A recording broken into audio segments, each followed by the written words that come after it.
Hello everyone, we have an exciting lesson today. We're going to be doing a couple of things. We're going to be doing second part of projectile motion, which is a bit more physical, the length of curves, and curvature. So to start off with projectile motion, this is like what you would see in like basic kinematics, basically. But kind of a more complex way to do it with calculus and stuff. I don't think this is too hard, so I'm going to go straight into an example. I think it's pretty physically intuitive. So, for the example we're going to be doing, I want you to imagine that this is the origin is where you're throwing this projectile from, and then the XY plane is like the floor, and then like the Z-axis, like all this is like the sky, right? And then, I don't know, you're throwing this guy. No, holy shit, we're out of ink. No. Okay. So imagine you're throwing this guy somewhere in the sky, and then he plops down here, right?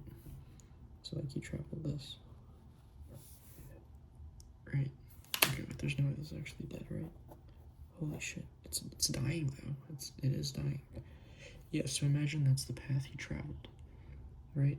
You're gonna have three functions describing this guy's motion. You have R of t, V of t, and A of t.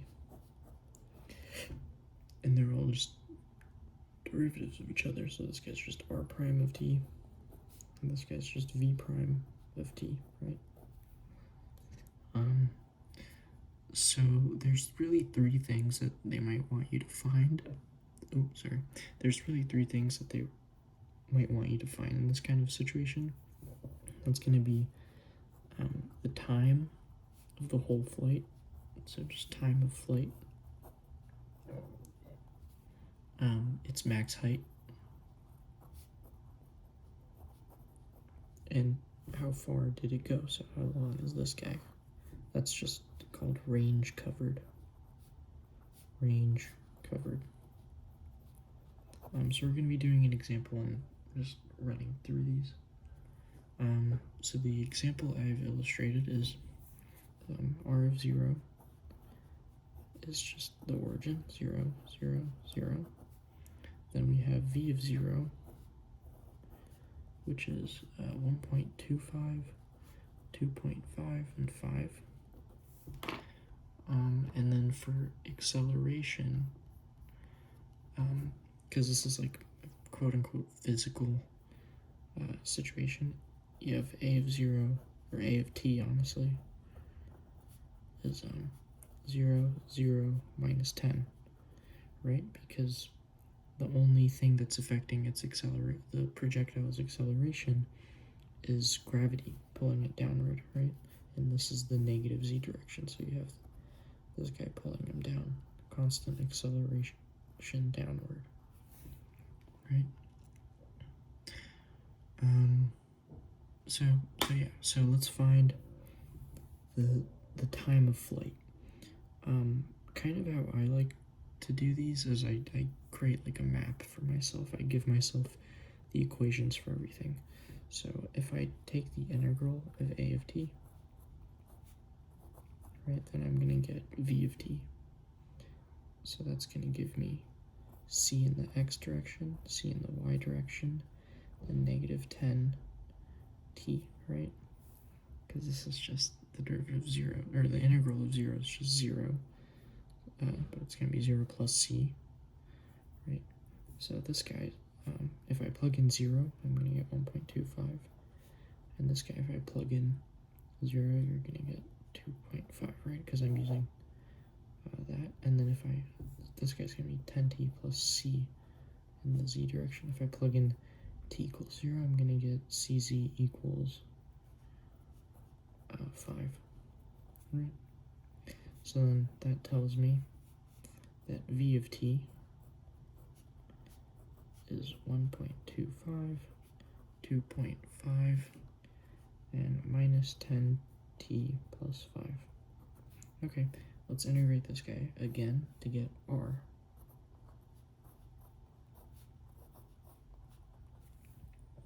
So you're going to get 1.25 t plus cx, 2.5 t plus cy, and then minus, there I guess, it's going to be minus 5t squared plus 5t plus cz.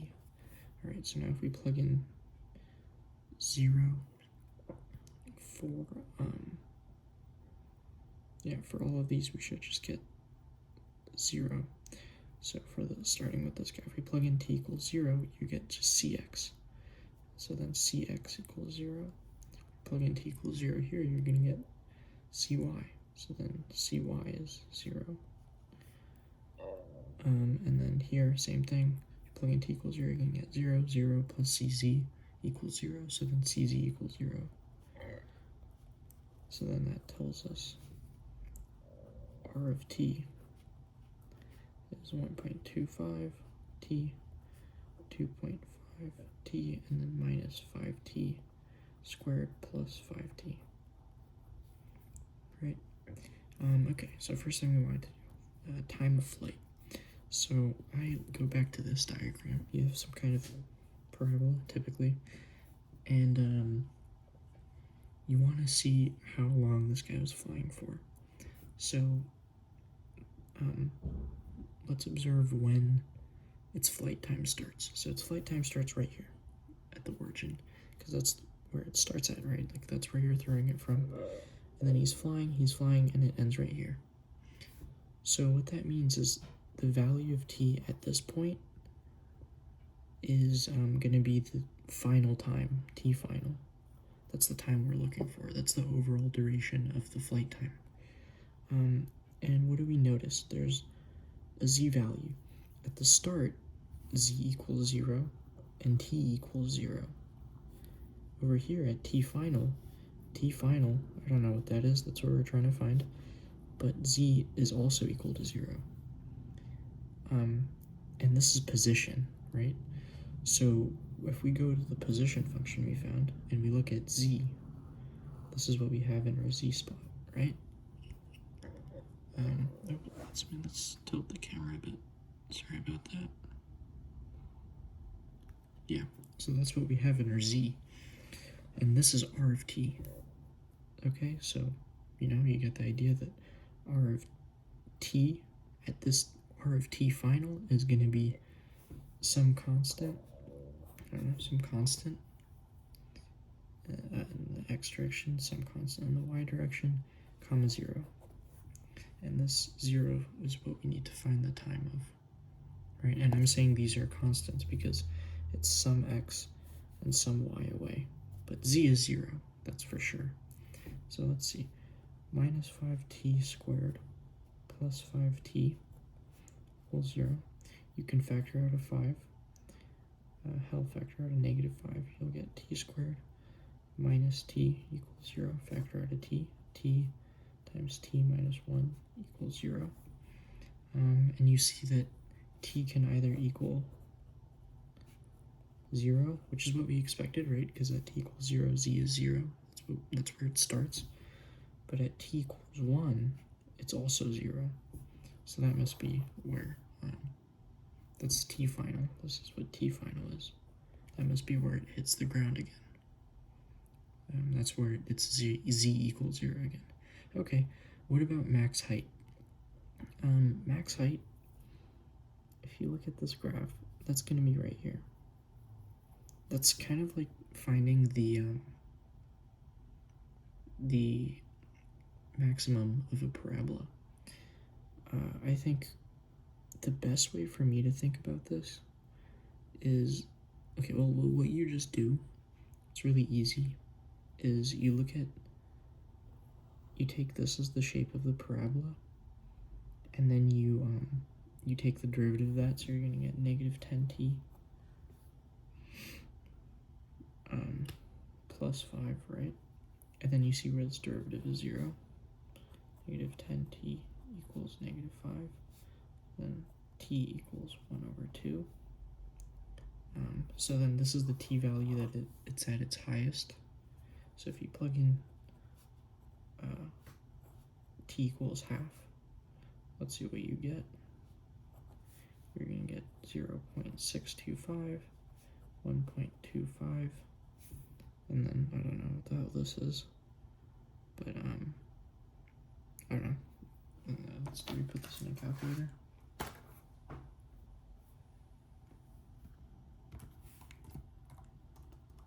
Let's see, negative 5 times 0.5 squared plus 5 times 0.5. That's supposed to be 1.25. If I type that in right.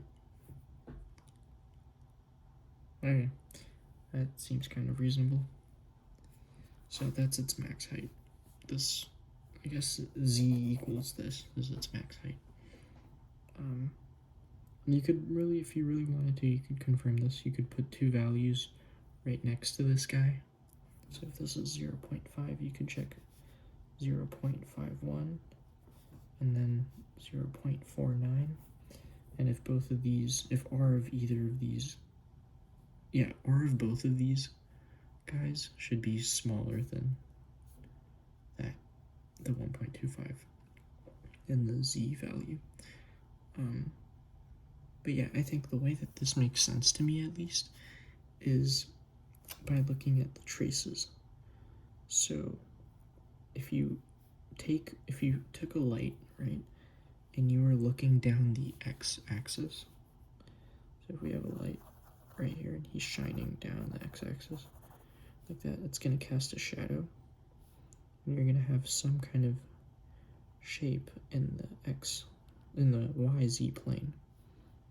And then this parabola in the yz plane is going to have this shape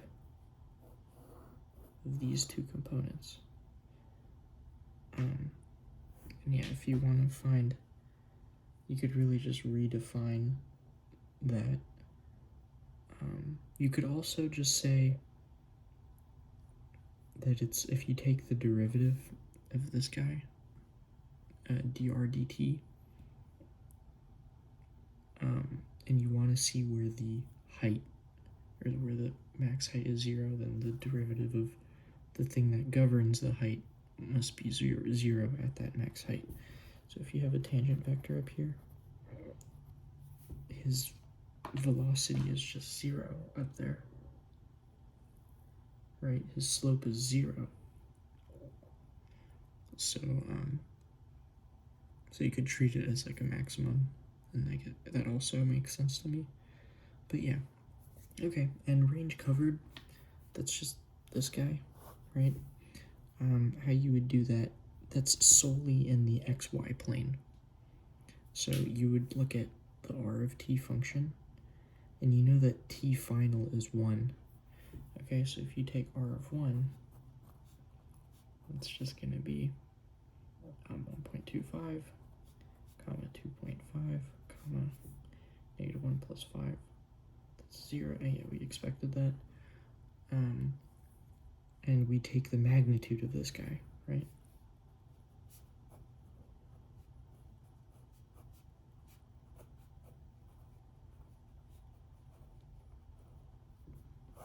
And that makes sense because, well, let's see, over here, that's the most it would have traveled. So you have, okay, let me redraw this because it's getting a bit crowded. But if you have this guy, right, and that's t final, use that t final right there, and you do r of t final, you're going to get this vector. If you want the length of this vector, you just do the magnitude of it, and you get that range. So that's how that makes sense to me. Okay, so that's projectile motion. I really don't think that's too hard.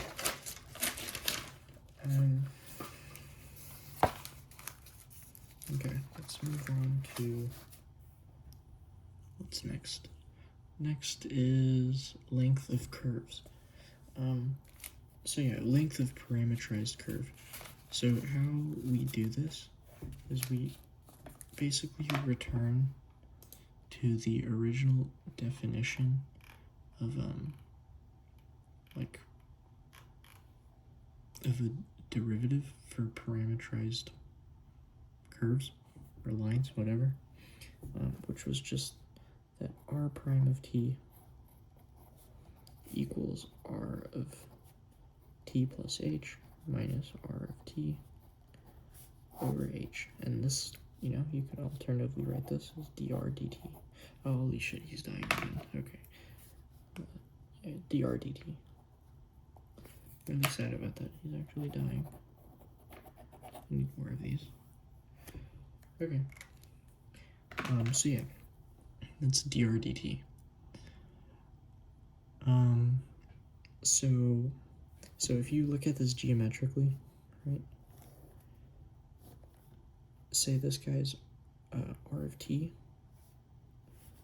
This is where the origin is. So this guy's r of t plus h, and this guy is r of t. Then the difference, r of t plus h minus r of t, is going to give you, I'm not going to draw it on the line, but it's going to give you a displacement vector, okay? And when h is really small, so as h gets smaller, the drawing is going to look something more like this, and this displacement vector is going to look more like this. Yeah, so as h gets smaller, this kind of vector gets really, really small. And that vector could be written as h times r prime of t equals r of t plus h minus r of t, right? Because this guy is the vector, right? And we're saying h is really small, so we could use the fact that it's like a derivative. And h is just dt, a little change in t. And then this guy is dr. So he's small change in r, right? And we're changing him small because h is getting really small as well. So yeah, so this guy is giving us the little vector, and the way we can get the length, yeah, okay, so this guy is the little vector, and this is what that little vector is equal to. So if we took a bunch, let's draw the curve again. So if we took a bunch of tangent vectors, so a bunch of these little guys, and kept adding them up on this curve, yeah, and we added their length, then we would get the length of the curve. So how do we find the length of some kind of vector? Well, you just take its magnitude. So you take the magnitude, and you sum them up. So you say from some value of t to another value of t, the length is just this, r prime of t times h, but h is just dt. So that's how you get the formula for arc length, or like the length of a curve in 3D. And I think it's pretty intuitive. But anyhow, we could kind of use this. Say you have like a circle. So we said circles are just cosine t, sine t, and then we'll, I don't know, keep them in 0. It doesn't really matter. And say we wanted its length from t equals 0 to 2 pi. So then we need the magnitude of r prime of t. So r prime of t is just going to be negative sine t plus comma cosine t. If you take its magnitude, it's going to be 1, so it's just dt. Or I guess 1 dt if you really want to. Anyway, you're going to get t evaluated from 0 to 2 pi, which is 2 pi minus 0 you get 2 pi, right?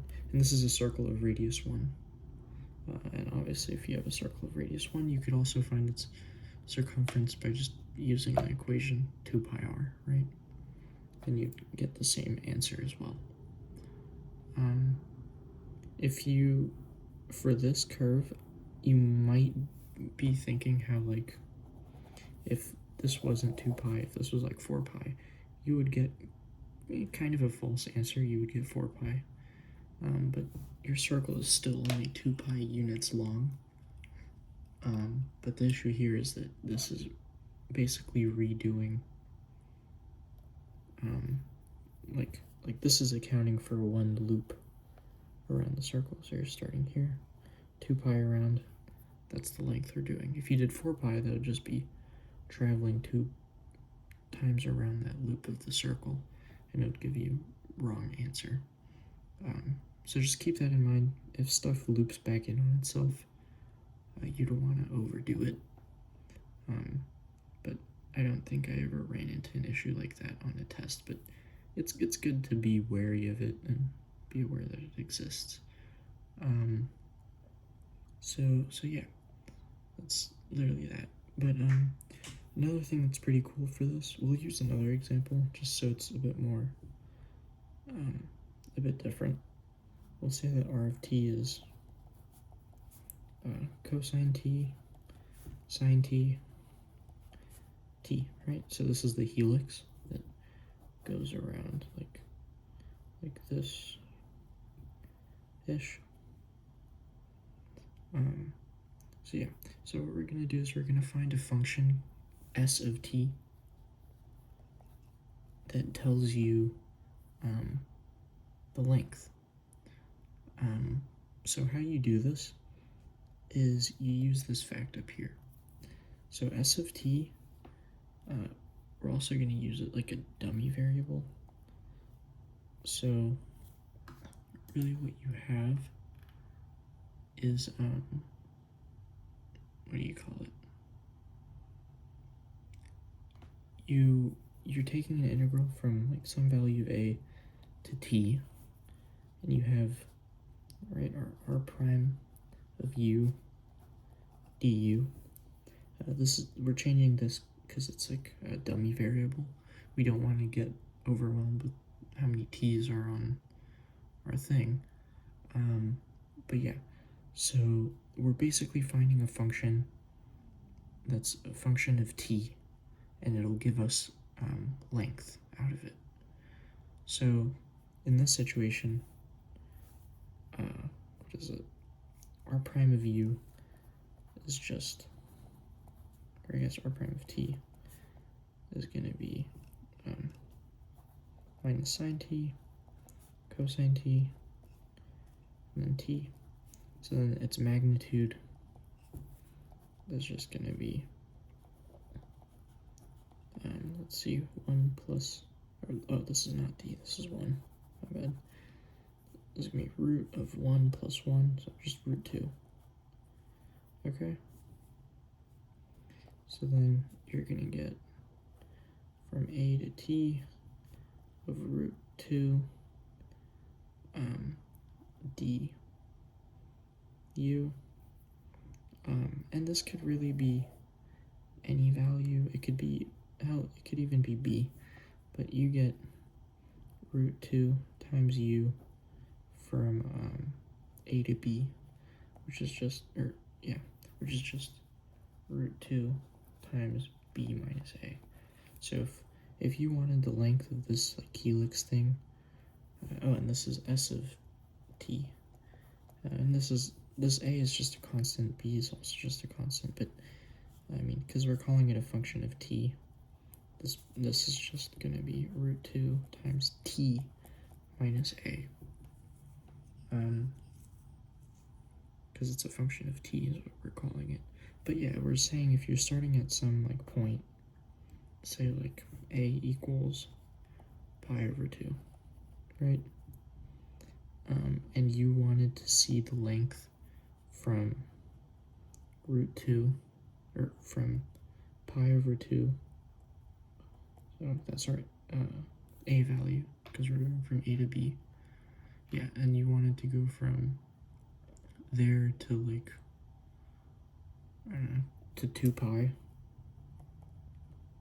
then you could plug those numbers into this s of t function, and you're going to get its length. So we're basically plugging in t values into this s of t function, and it's going to spit out the length in that interval. So that's just root 2 times, what is that? That's 3 pi over 2. It's 3 pi over 2. That's our answer. So yeah. Now, you could also turn r of t into r of s, okay?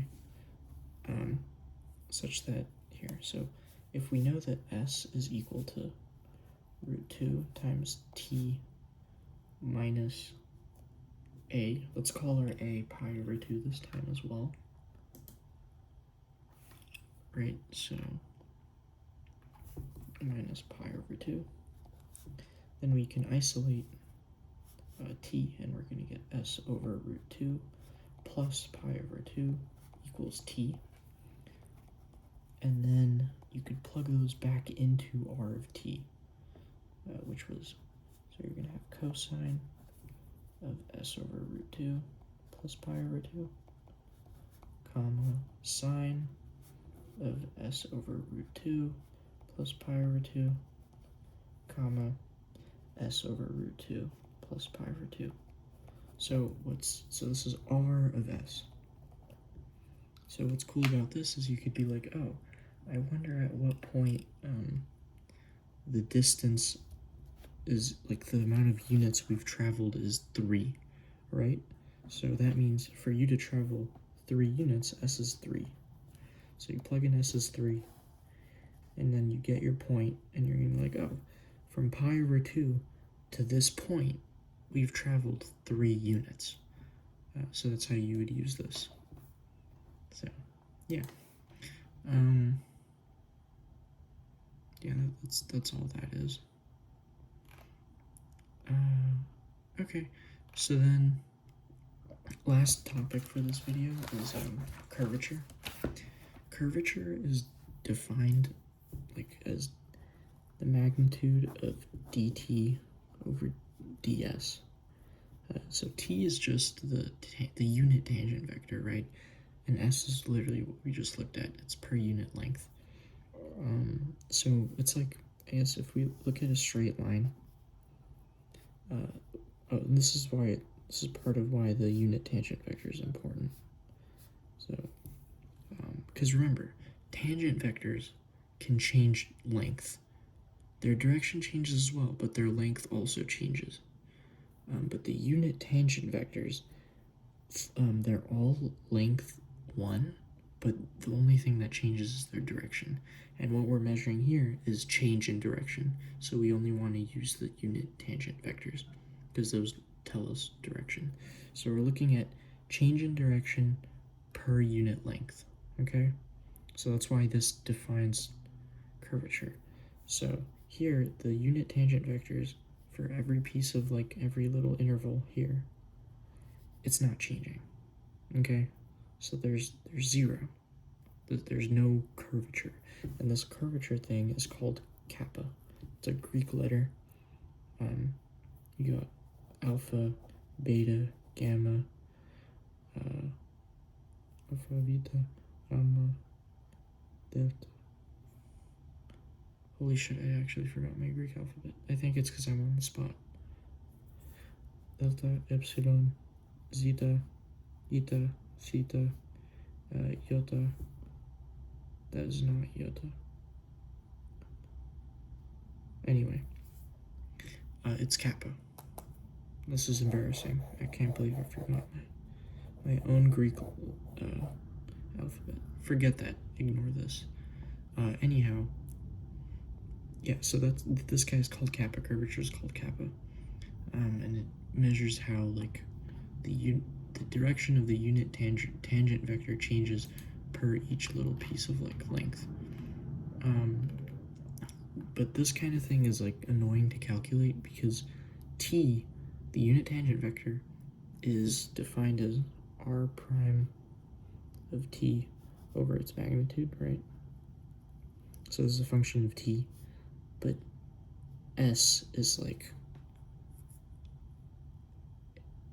if you're taking the derivative with respect to s, that means you have to do the whole integral that we did back here to find s, to find this s of t function, and then you plug them back into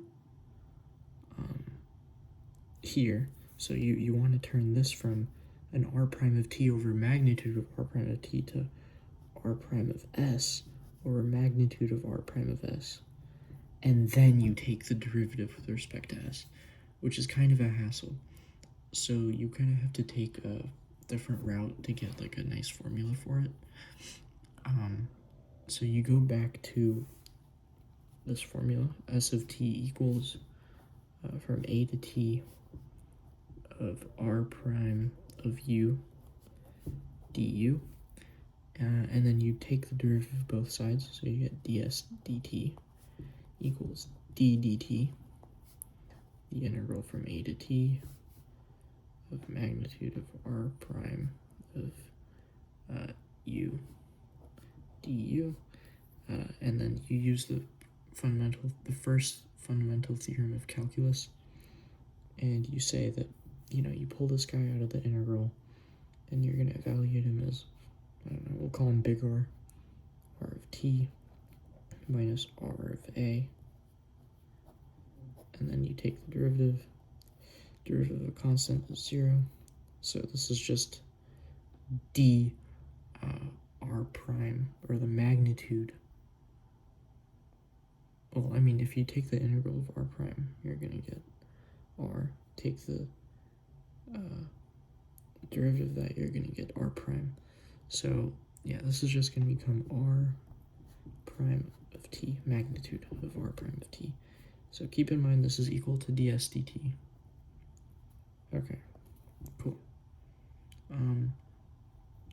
So now, remember we defined kappa, curvature, as the magnitude of dt over ds.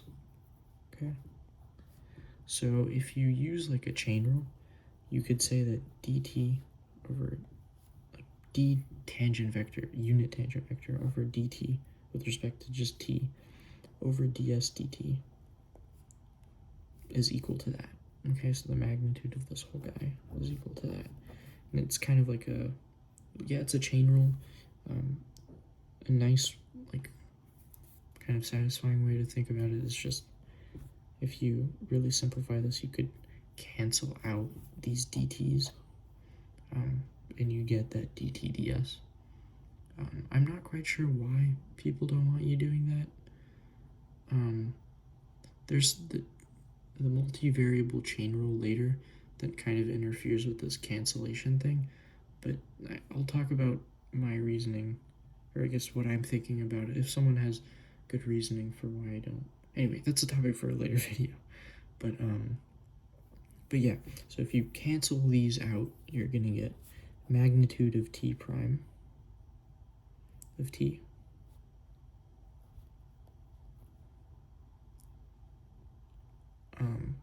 because you're taking the derivative of the magnitude, so you're taking the derivative of the unit tangent vector with respect to t, so that's just the magnitude of t prime of t.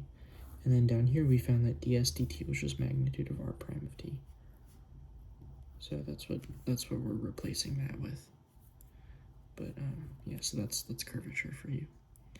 An alternative formula that I used when I took this course, and they do give it to you in the course, it's just kappa equals the magnitude of v cross, I thought it was v cross a. Well, it doesn't matter actually, because you're taking the magnitude. But yeah, this over magnitude of v cubed. So this is just r prime of t is just r double prime of t, and you cross them, and you take their magnitude, and this is, again, just r prime of t, take its magnitude, cube it. But yeah, these are equivalent formulas, and they both work.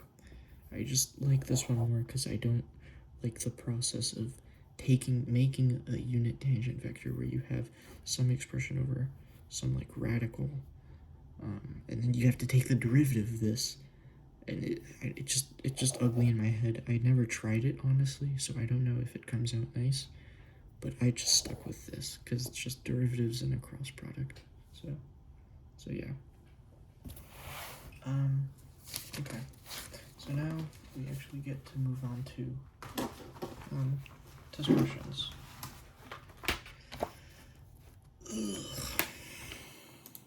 Okay. So this first one is an arc length question. Let's see. So it tells you the arc length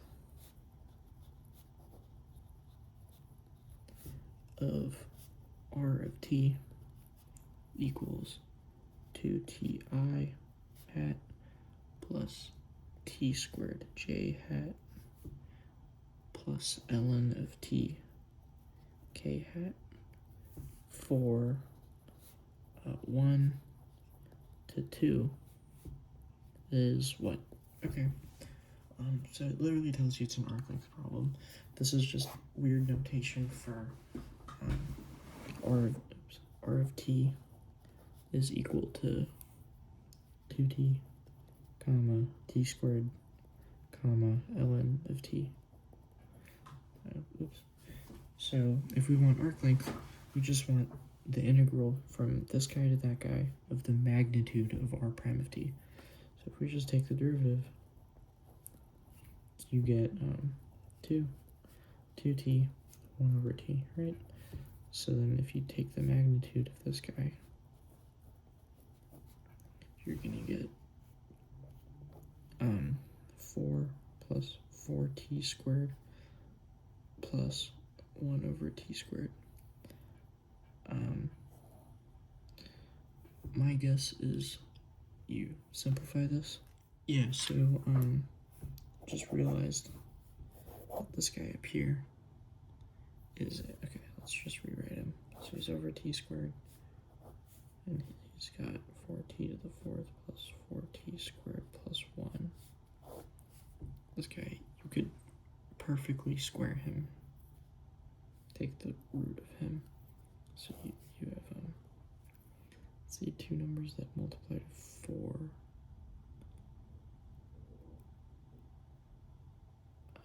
But add, so let's see.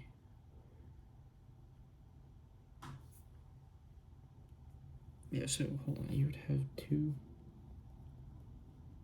2t squared plus 1 squared is what you would have, I think, right? 4t to the fourth, yeah, that's what it is.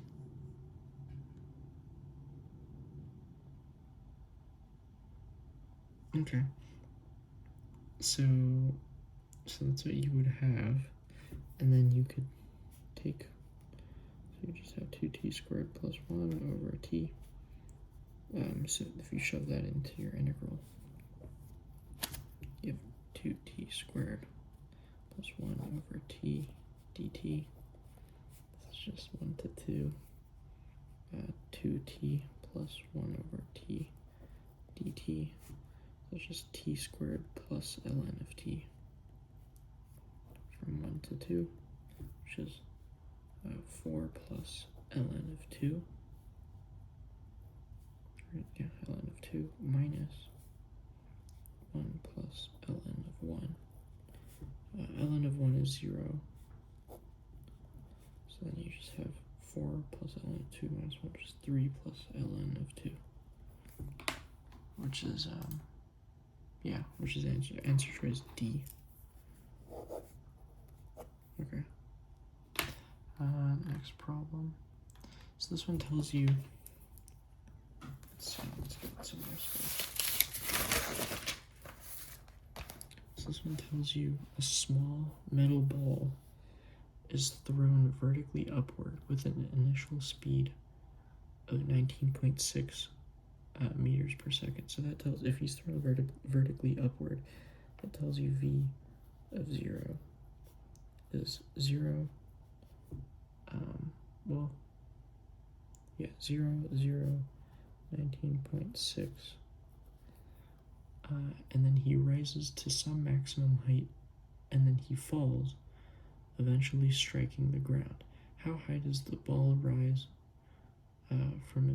measured from its point of release? And then it tells us to recall that A of t is 0, 0, minus 9.8. Okay, well, there's two ways. So it wants us to find that max height, right? Because it says, how high does the ball rise measured from its point of release? So what you could do is you could just find the function for position and then find the derivative. So we need to find the position function, r of t, and then we're going to have blah, blah, blah, blah, blah, blah, blah, blah, blah, and we want max height. So we're going to take the derivative of this z component and find where it's equal to 0. So that's just finding what this part is. So if we take the integral, this guy, and we only really care about the z component for max height, so we're going to take the integral of negative 9.8 dt, which is just negative 9.8 t plus c equals 19.6. So then c is 19.6 when we plug in t equals 0. So then we have that v of t is going to equal some stuff that we don't care about, comma, some stuff that we don't care about, comma, negative 9.8 t plus 19.6.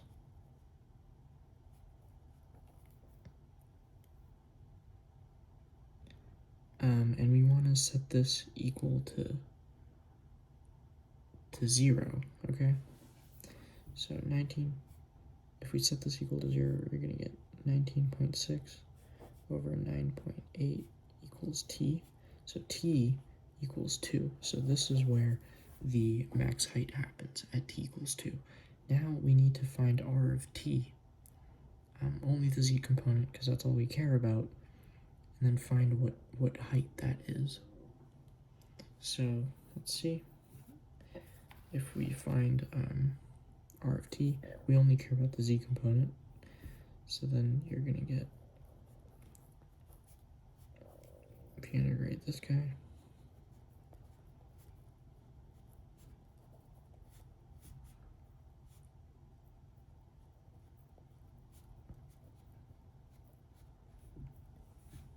plus c is thrown probably initially from the origin. And if that's the case, r of 0. Yeah, r of 0 should just be 0, so there's no constant. The value of the constant is 0. So this is our r of t, the z component at least. And then we plug in 2. So if we plug in 2, 4 times this guy is negative 16, or no, negative 19.6. So negative 19.6. 2 times this guy is going to be 39.2, I think.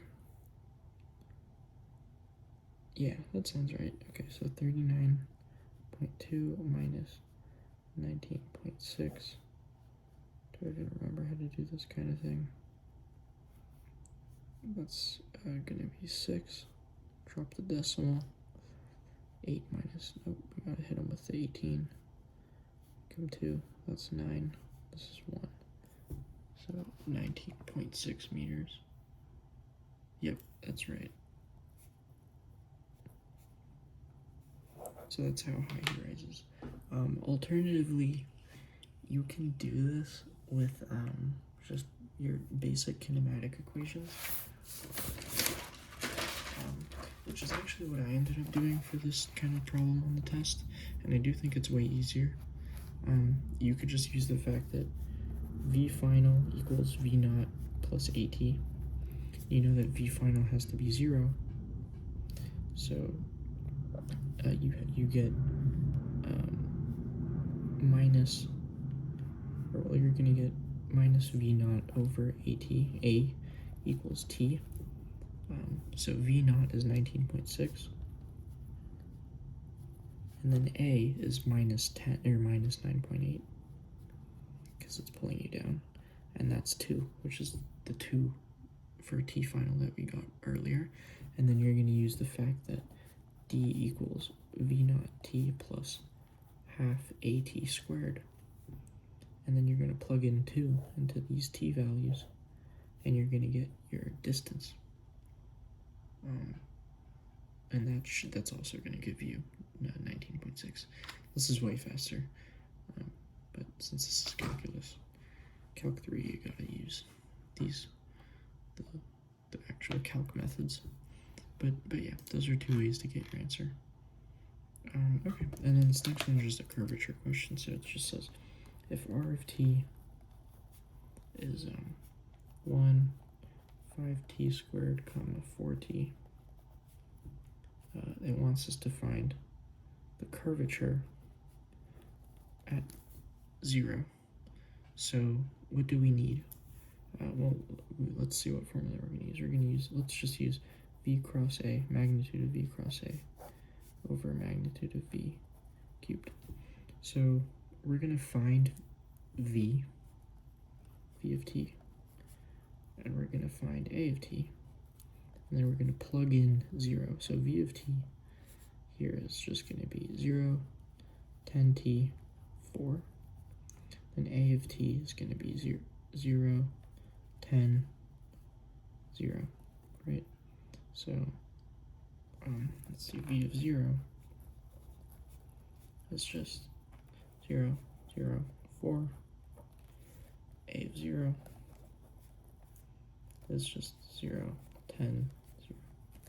Okay, so v cross a, let's just do this here. So you're going to get boom, boom, that's 0, minus 40. Then you're going to get 0, 0, doesn't matter. Then 0, 0. Okay, so magnitude of this guy is 40. So 40 over magnitude of v cubed. Magnitude of v is just 4. 4 cubed is, what is it, 64? Right? 16 times 4. Not going insane, right? 32, yeah, okay. 40 over 64. So we just gotta simplify this guy out. Both these are divisible by 4, right? So this guy's gonna be 10 over 16. Divide them both by 2. You're gonna get 5 over 8. Which is C. Yeah, that's right. You shouldn't really get negative answers because, yeah, one of these answers here is actually negative 5/4, which is, there's no way that's right. So if you ever get something negative, don't trust it. Because remember, curvature is formally defined as the magnitude of dt ds. And you can never get negative out of these absolute value signs, so don't fall for that. Okay, that concludes today's video. I'll see you guys tomorrow, hopefully. I'm sorry I wasn't able to upload yesterday, but hopefully this did make up for it. Thank you guys. Bye.